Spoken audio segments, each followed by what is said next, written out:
समाधि के पश्चात होने वाला विज्ञान नीति नीति करते हुए आत्मा की उपलब्धि करने का नाम ज्ञान है। नीति नीति करते हुए समाधि अवस्था प्राप्त होने पर आत्मा की उपलब्धि होती है। विज्ञान यानी विशेष रूप से जानना। किसी ने दूध के बारे में सुना भर है, किसी ने दूध देखा है और किसी ने दूध पिया है। जिसने केवल सुना ही है वह अज्ञानी है, जिसने देखा है वह ज्ञानी है, जिसने पिया है उसे विज्ञान अर्थात विशेष रूप से ज्ञान हुआ है। ईश्वर के दर्शन प्राप्त होने के पश्चात उसके साथ परम आत्मीय की तरह वार्तालाप आदि होना, इसी का नाम विज्ञान है। पहले नेति नेति विचार करना पड़ता है। ईश्वर पंचभूत नहीं है, इंद्रियां नहीं है, मन बुद्धि अहंकार नहीं है, वे सभी तत्वों के अतीत हैं। छत पर चढ़ने के लिए एक एक कर सब सीढ़ियों का त्याग करते हुए जाना होता है।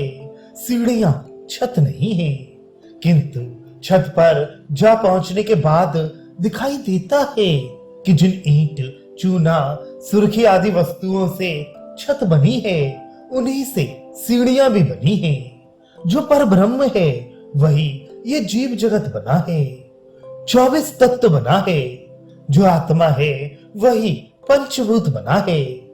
तुम कहोगे मिट्टी अगर आत्मा से ही बनी है तो वह इतनी कड़ी कैसे है? उनकी इच्छा से सब कुछ संभव हो सकता है। क्या रजवीर से हड्डी और मांस का निर्माण नहीं होता? समुद्र के झाग से बना पत्थर कितना कड़ा होता है। विज्ञान लाभ होने के बाद संसार में भी रहा जा सकता है। उस समय स्पष्ट अनुभव होता है कि ईश्वर ही जीव जगत बने हैं, वे संसार से अलग नहीं हैं। ज्ञान लाभ करने के पश्चात जब रामचंद्र ने कहा कि वे संसार में नहीं रहेंगे, तब दशरथ ने उन्हें समझाने के लिए वशिष्ठ को उनके पास भेज दिया। वशिष्ठ ने कहा, राम, यदि संसार ईश्वर से रहित हो तो तुम उसका त्याग कर सकते हो। रामचंद्र चुप्पी साधे रहे, क्योंकि वे भली भांति जानते थे कि ईश्वर को छोड़कर कुछ भी नहीं है। जिस प्रकार संगीत में आरोह अवरोह होते हैं, सारे गामा पाधानी सा कहते हुए सर को ऊपर तक चढ़ाकर फिर सानी धापा मागा रे सा कहते हुए नीचे उतारा जाता है, उसी प्रकार समाधि में अद्वैत भाव का अनुभव करने के पश्चात पुनः नीचे उतरकर अहम बोध का अवलंबन कर रहा जाता है। जैसे केले के स्तंभ की परतों को छीलते छीलते मांझे तक पहुंचकर उसी को सार समझा। फिर विचार आया कि छिलकों का ही मांझा है, मांझे के ही छिलके हैं, दोनों मिलकर ही स्तंभ बना है। बेल को हाथ में लेकर विचार किया, खोपड़ा, बीज और गूदा, उनमें से बेल कौन सा है? पहले खोपड़े को असार कहकर फेंक दिया, फिर उसी प्रकार बीजों को भी फेंक दिया और केवल गूदे को अलग निकाल कर कहा, यही बेल का सार है, यही असल में बेल है। फिर बाद में विचार आया कि जिसका गूदा है उसी का खोपड़ा और बीज है। खोपड़ा, बीज और गूदा ये तीनों मिलकर ही बेल बना है। इसी प्रकार नित्य ईश्वर के प्रत्यक्ष दर्शन करने के पश्चात विचार आया, जो नित्य हैं वे ही लीला में जगत बने हैं।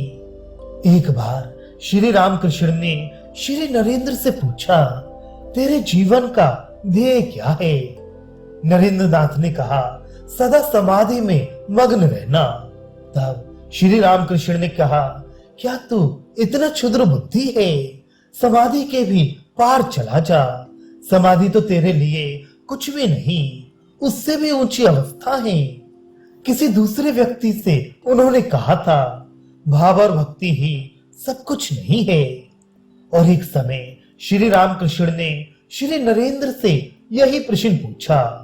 उस समय भी नरेंद्र नाथ ने एक ही उत्तर दिया। सुनकर श्री रामकृष्ण बोले, जी जी, तेरा इतना उच्च आधार है और तेरे मुंह में ये बात। मैंने तो सोचा था कि तू एक विशाल वट वृक्ष के समान होगा, तेरी छाया में हजारों लोगों को आश्रय मिलेगा, परंतु वैसा ना होकर तू केवल अपनी ही मुक्ति चाहता है। यह तो बहुत ही तुच्छ बात है। मुझे तो सभी भाव अच्छे लगते हैं।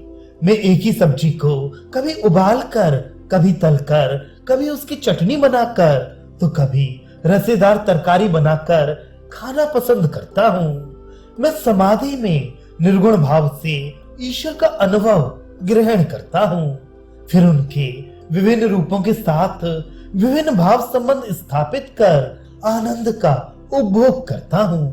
तू भी ऐसा ही करना। तू एक ही आधार में ज्ञानी और भक्त दोनों बन।